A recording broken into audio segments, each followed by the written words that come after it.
मैं चित्रा त्रिपाठी, अब से सिर्फ एबीपी न्यूज पर। एबीपी न्यूज आपको रखे आगे।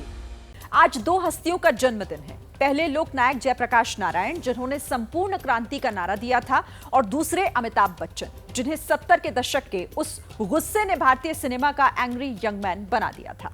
पहले बात लोकनायक जेपी की करते हैं। आज जेपी की जयंती पर उन्हें लेकर जमकर सियासी जंग हुई। लखनऊ में समाजवादी पार्टी के अध्यक्ष अखिलेश यादव को जेपी इंटरनेशनल सेंटर में एंट्री नहीं मिली तो फिर हंगामा हो गया। 5 जून 1974 पटना के गांधी मैदान का ये हुजूम देखिए।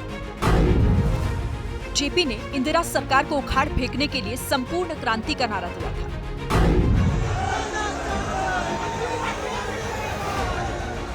और आज लखनऊ में अखिलेश यादव के बंगले के बाहर का जेपी के नाम पर जमा समाजवादी पार्टी का हुजूम देखिए।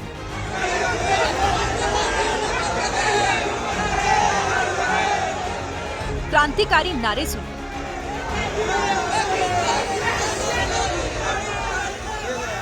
पुलिस ने जेपी जयंती पर बैरिकेडिंग करके अखिलेश को बंगले में रोक लिया।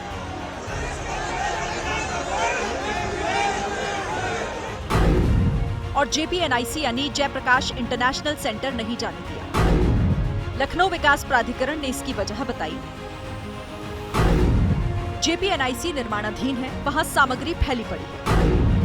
बारिश के कारण वहां कीड़े मकोड़े होने की आशंका है।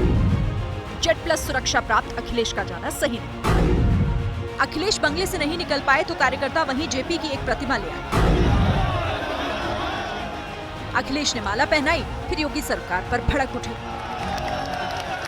ये लोकतंत्र को खत्म करने वाले लोग हैं। अगर इन्हें इतनी ही चिंता थी बिच्छू की तो सफाई क्यों नहीं कराई इन्होंने? बहुत सारे लोग पूजा नहीं कर पाए।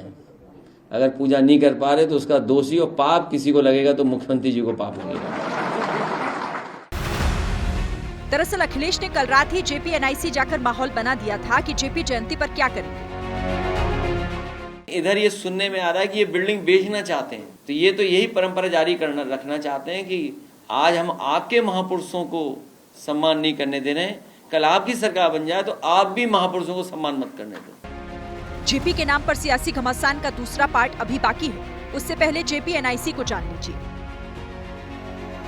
जेपीएनआईसी यानी जयप्रकाश नारायण इंटरनेशनल सेंटर। 2006 में जेपीएनआईसी का प्रस्ताव मुलायम सिंह ने रखा था। लागत 17 करोड़ रुपए की रखी थी। 2007 में मायावती के सत्ता में आने पर परियोजना पर काम रुक गया। 2013 में अखिलेश यादव ने फिर काम शुरू किया, तब लागत 865 करोड़ आंकी गई। 2016 में अखिलेश ने जेपीएनआईसी का उद्घाटन किया, जबकि कई काम अधूरे थे। 2017 में योगी सरकार ने प्रोजेक्ट की जांच शुरू की, जनता की एंट्री भी बंद कर दी। अखिलेश पिछले साल भी जेपी जयंती पर जेपीएनआईसी का गेट फांदकर कूदे थे, तब भी हंगामा हुआ था। और अब आप जेपी के नाम पर सियासी लड़ाई का दूसरा पार्ट देखिए। इसकी पंच लाइन ये है कि जेपी को माला पहनाना ज्यादा इंपॉर्टेंट है या फिर उनकी बातों को, उनके विचारों को फॉलो करना। और इस वक्त कौन जेपी के रास्ते पर है?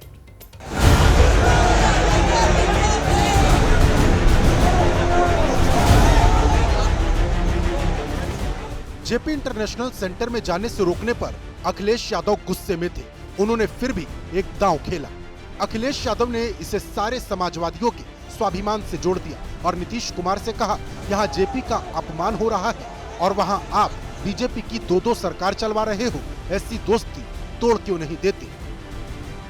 बिहार के मुख्यमंत्री जी भी हैं समय समय पर, जननायक जयप्रकाश जी, उनके बारे में और उन्हीं के आंदोलन से वो निकले हैं।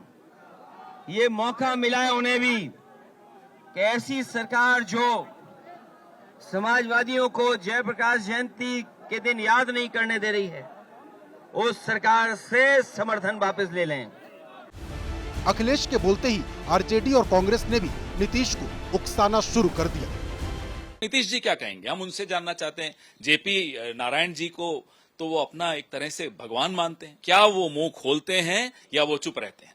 बीजेपी भयभीत है और वहां से लगातार जन समर्थन खिसकता जा रहा है, इसलिए ये सब बौखलाहट का नतीजा है जो अखिलेश जी को जेपी के जयंती पर जाने नहीं दिया गया।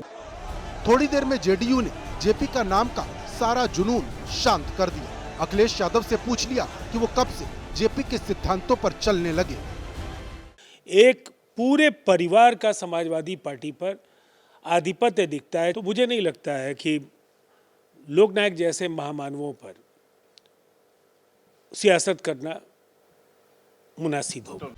बीजेपी ने कहा कि अखिलेश सच में जेपी को मानते हैं तो सबसे पहले कांग्रेस का साथ छोड़ें।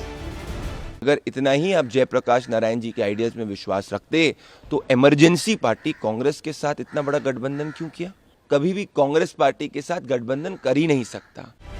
अब नीतीश की प्रतिक्रिया भी देखें। पटना में उन्होंने भी जेपी को नमन किया, ना तो किसी की सलाह पर ध्यान दिया, ना कोई बयान दिया।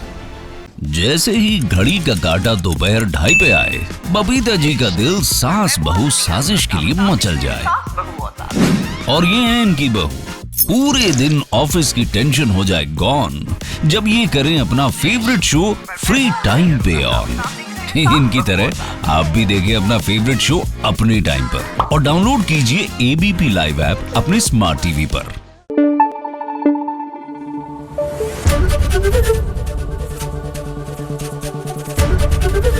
एबीपी न्यूज आपको रखे आगे।